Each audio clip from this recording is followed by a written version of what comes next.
This video we're making today will help to explain one of the most readily recognised items of the 20th century, what many know as the jerrycan, and what the Germans knew as the 20-litre canister. So how did we get from a situation where we were using pre-war cans to a can which has become universally adopted by most armies around the world? Hopefully this video will tell you the story and how we arrived at the icon of the 20th century.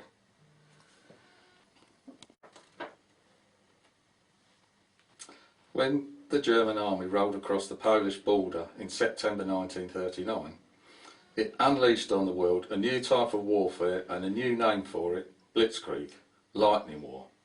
Germany had lost World War I due to the static trench fighting that developed. Determined that this would not happen again, the spearhead of the army with air support would drive deep into enemy territory, causing confusion and ultimately encirclement. These spearhead units were fully motorised and were reliant on the adequate provision of fuel as they advanced. No fuel, no blitzkrieg. And it was something that had given the German military planners quite a headache. From the 1920s onwards, as relations with Germany improved, the French and British allowed German military staff to come and observe their army manoeuvres. These war games were very interesting to the Germans, who, having had many weapon types banned, were keen to see how they were operated. It became apparent that a flaw existed in tank strategy, because in the middle of the fighting, the tanks would have to leave the battlefield to refuel. This the Germans saw as the Achilles heel of the Allies, particularly the French. Armed with this information, when Hitler came to power and began to rearm, the military planners began to look for a solution. What was needed was a way to refuel near the front line. The fuel cans that the German army used were triangular in shape. These were essentially civilian cans that were designed to stow on the running board of a car. They were manufactured from tin plate, had a small spout and came in sizes ranging from 5 to 30 litres. Whilst at home on the running board of your Mercedes Tourer, the cans were not very robust and because of their shape were very difficult to stack in the back of a truck. An early attempt at an improved design was the Asby can. Still made of tin plate, but with a better shape for stowage and handles that improved pouring and moving the can, but they were still very susceptible to damage. Here we see two examples of the triangular can used both by the civilian and the commercial and the military. This is a 10 litre, this is a 15 litre, and here is a 25 litre. 25 litres in this shape was very ungainly and they're not common today. The most common size was a 20 litre, and this example surprisingly was made in 1943, which is odd when you consider that they'd standardised by then on the jerrycan. The reason was there were still some specialist vehicles, the SD KFZ 251 with the angular armoured hull required fuel carriage, and these fitted nicely into the shape. That's why they still kept production of some of the triangular cans even after they'd adopted the jerrycan. This is the Asby. This is the can that they first tried to replace the triangular cans with. It's still made of tin plate, it's still soldered, and whilst it's got a better design of filler and carrying handles, it was still prone to become dented and damaged very easily and even leak, and that's why ultimately it wasn't adopted on a large scale. In 1936 the Army issued an invitation to tender for a new fuel can for the armed forces, and this was won by Muller and Company. This winning design consisted of two halves of pressed steel, the middle seam being welded together to form the can. The side panels had X shapes pressed into them to add strength. The ingenious 3-position handle was attached separately, as was the cam-lock filler cap and breather pipe. This new can ticked all the right boxes. It was strong, easy to carry and pass. The permanently attached cap could not get lost, and the shape afforded easy stacking. These cans got their evaluation in the Spanish Civil War, where the Germans had sent men and equipment to assist General Franco. Examples of these early cans are extremely rare, but one of the most obvious difference is the locking cap. This differs in shape and design from those fitted to the production models of 1937. From 1937, full-scale production of the 20-litre canister began, with other manufacturers making into the same design. On early cans, only the manufacturer's emblem and date was pressed into the side. All other markings were stencilled on in paint, and this quickly identified a problem. The markings were worn off in use.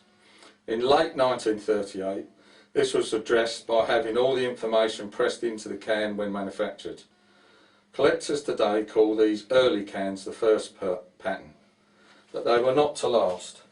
And here we see two examples. This one on the right is a 1938 can, where the only markings on it are the date and the manufacturer's mark, which is ABP, which is Ambibud Pressworks, which ironically was a subsidiary of an American company. The can on the left, which is 1939, has got the pressings in the top part, but it still hasn't got the Wehrmacht pressings at the bottom, and many of these early cans were either stencilled with Heer or Luftwaffe, depending on what arm of service they were allocated to.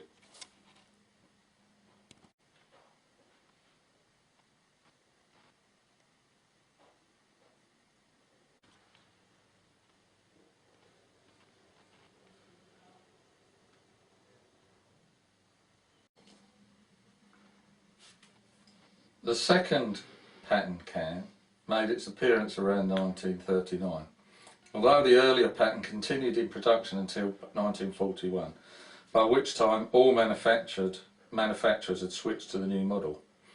The second model is noticeable by the addition of a pressed rectangle in the middle of the can's sides, and the shape of the X pressing is also different. This is the can that most people will be familiar with, and it is this shape of the pressing that is still in use today. Although these cans had undergone extensive testing in Spain, and then during the Anschluss, the annexation of Austria, and the early stages of World War II, the invasion of Poland, a problem arose when the can got warm. They expanded, and if they were tightly packed in a truck or a dedicated carrier, the only way to remove them was to release the pressure in the cans. I'll leave it to the imagination what happens. But also some cans remained deformed, making them awkward to stack. The change in pressing shape cured this, although any can exposed to direct sunlight still has a tendency to pressurise and expand slightly. The next development occurred was not a change in the can, but rather in its contents. As well as fuel, an army needs water, lots of it. The Wehrmacht utilised aluminium Trinkwasser drinking water containers in varying sizes for bulk transport of potable water. None of these had the capacity of the standard canister and were for drinking water only. Vehicle cooling systems also require water. Whilst unofficially, new cans that had not been used for fuel were marked and used for water carrying, with the introduction of the second pattern can, a dedicated water can was introduced. The wording in the can side pressing amended accordingly. To aid identifying the water cans, a white cross was painted on both sides.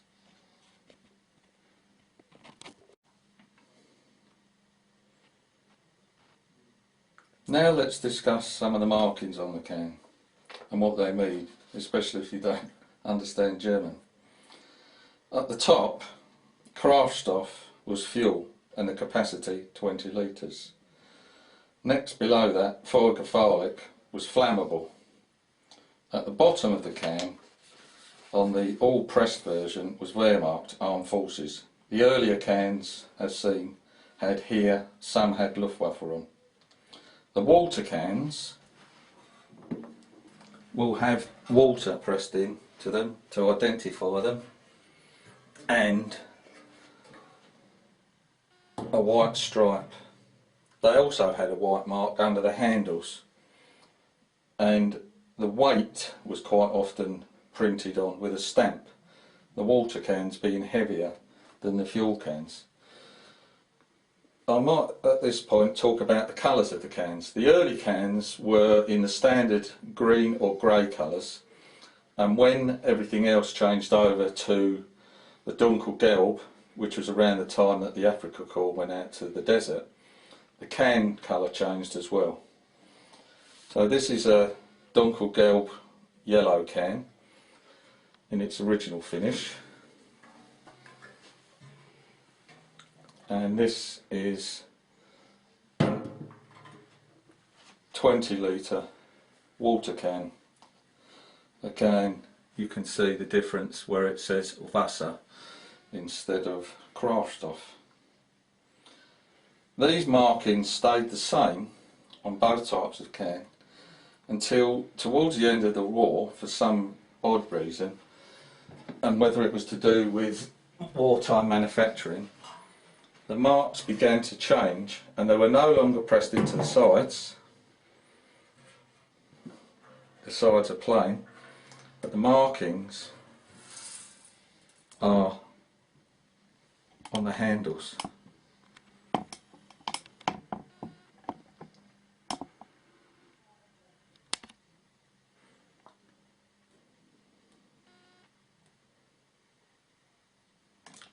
The only other can, which again was different to everybody else, was the SS version. These were all made by Sandvik, which there's a company that still exists today. It's in Czechoslovakia, although during the war it was the protectorate of Bohemia and Moravia, which was really an SS fiefdom. As you can see, there's no Wehrmacht on the bottom of the can, but the Essex runes are in the rectangle in the middle of the can. These are fairly commonly faked, so if you are looking for one, do your homework beforehand.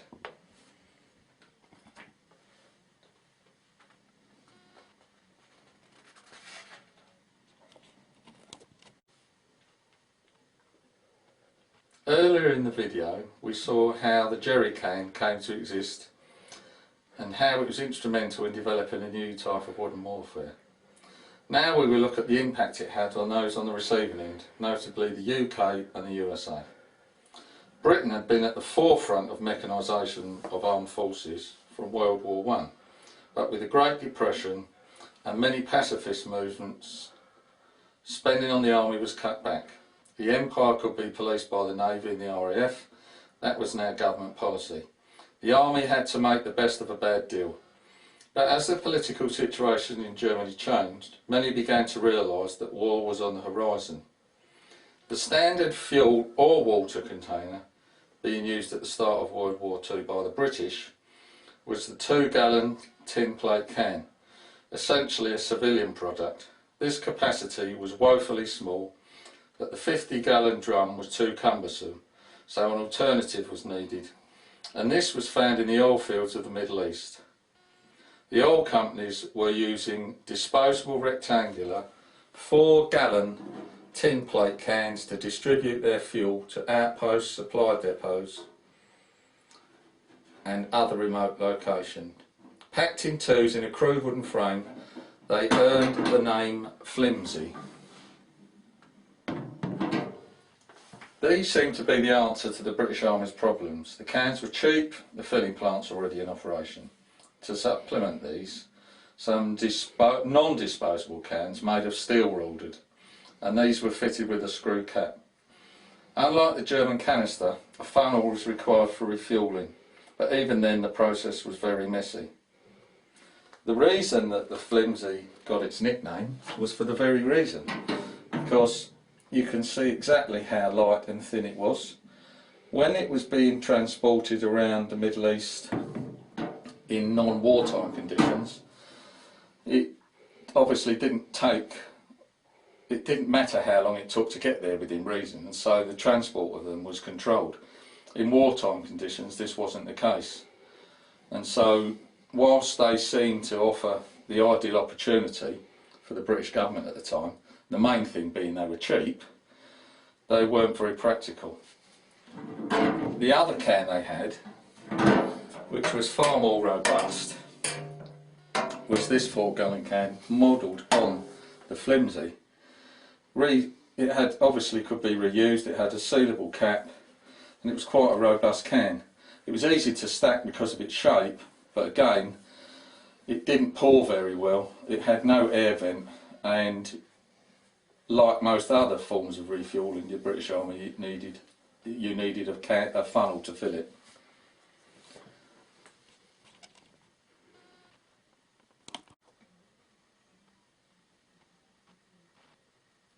British troops soon encountered the canister, as the Germans called it, in Norway, and then in France in 1940, and finally in the Western Desert.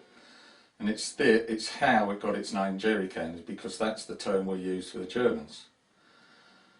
The cans which were captured were used and found to be very practical, and after some captured examples were returned back to Britain, it was fairly evident that this was a good design and there's no reason why we shouldn't copy it. And so production started with the British can in 1942. It used similar models to the German in the fact that it had War Department and the date and the maker's mark. It didn't have flammable or any other markers, but the marks were on one side only, and that followed the German pattern. That is, of course, unless you happen to be Vauxhall Motors, because Vauxhall Motors decided they wanted to be different, and although on this side it has the markings the same, Vauxhall Motors decided that they would also put their name on the other side. So it's fairly easy to see a can with markings on both sides. It's probably 90%, 99% sure that it was made by Vauxhall Motors. Along with the Germans, the British started using them for water out in the Western Desert. The problem was they hadn't used a dedicated can at that stage, and that the poor Tommies who happened to be up in the front line were receiving their water tainted with petrol. And even worse, if the can had contained diesel, you can imagine it was pretty revolting. The British were slow to react to this, and it wasn't until 1944 that they produced their own water can, again with water embossed at the bottom and white markings to denote that the can was for water use only. It was also coated inside with a different finish. The Germans and the British used a special red oxide paint in the inside of cans, which was resistant to petrol. The water cans tended to use a sort of rubber coating, which was also there to try and stop the cans rusting out, which is a problem with water cans when they're encountered today by collectors, because quite often the bottoms have rotted out.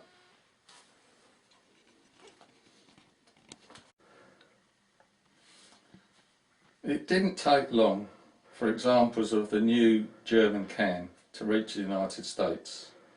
At that time, the USA were using commercial 5 and 10 gallon drums rather than a dedicated military can. Examples of the German cans were sent to various industrial companies to gauge their opinions on the design and how to set up for mass production. The US Army also got involved, and the result was an innovative design but based on the German concept. These are often called American or the Blitz can. The new US can differed in construction from its German cousin. Gone was the cam lock in favour of a large screw cap with 2 lugs. This would later be increased to 4. The can body was made of 1 sheet of steel shaped and welded together with a simple cross pressing as a stiffener on the sides. This is copied from the early German model. Separate top and bottom pressings welded to the body complete the can. To prevent rusting, early cans were galvanised, but it soon became apparent that the petrol reacted with the finish and produced a white salt that blocked carburetors, and so all later production cans were treated with a solvent-proof primer. The cans had the date and the manufacturer embossed on them, as well as the USA ownership mark QMC for quartermaster core and G for gasoline.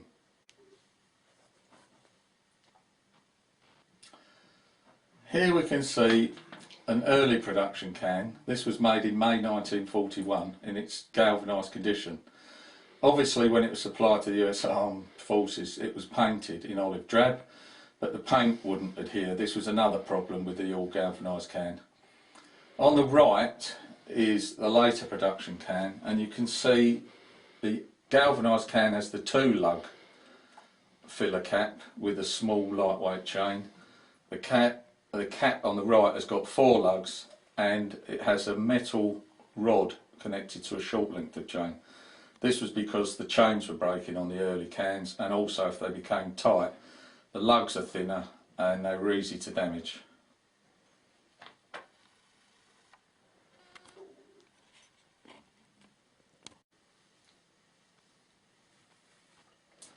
On the left we see the early 4-lug can cap.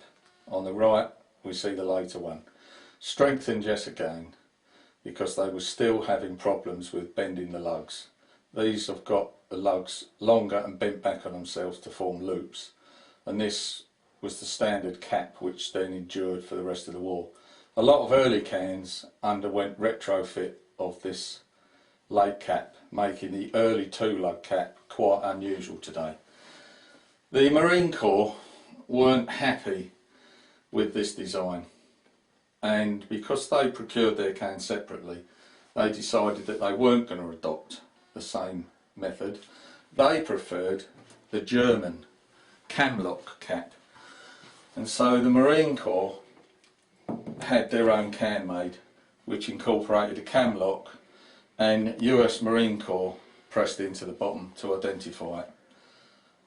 These are fairly scarce today, certainly in Europe, because obviously most of them were used in the Pacific.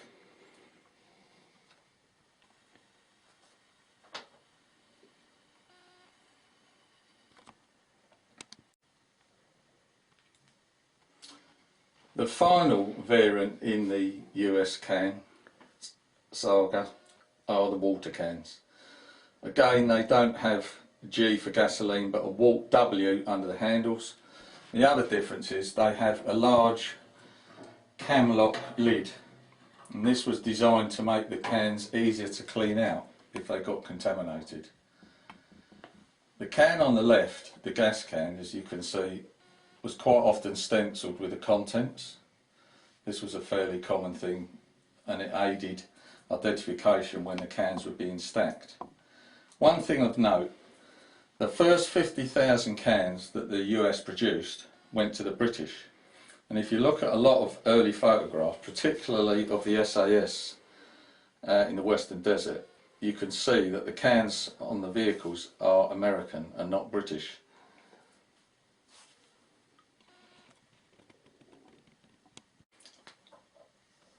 As we mentioned when we were discussing the British fuel cans, the British had been relying on a fuelling funnel to fill up the vehicles, the design of which is this rectangular shape, and it enables a 2-gallon can to be completely inverted and left in there to empty its contents on its own. They continue to be used even with the jerry cans.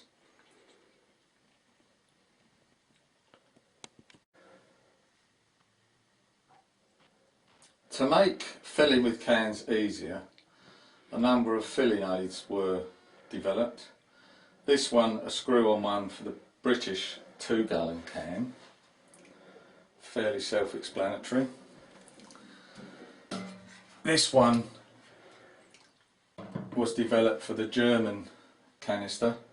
It clips on using a similar camlock fitting and enabled things which were in an awkward position to be filled. And finally, the US can, which again These tended to come with these as a standard thing because it was awkward to fill a vehicle with a small filler cap without the spout, but the one problem with this is they did often tend to get lost. And that really was the downside of the American design, the fact that the filler nozzle could be lost. This resulted in people fueling the vehicles by just pouring out of the can, wasting lots of fuel. But I suppose that was just one of those things.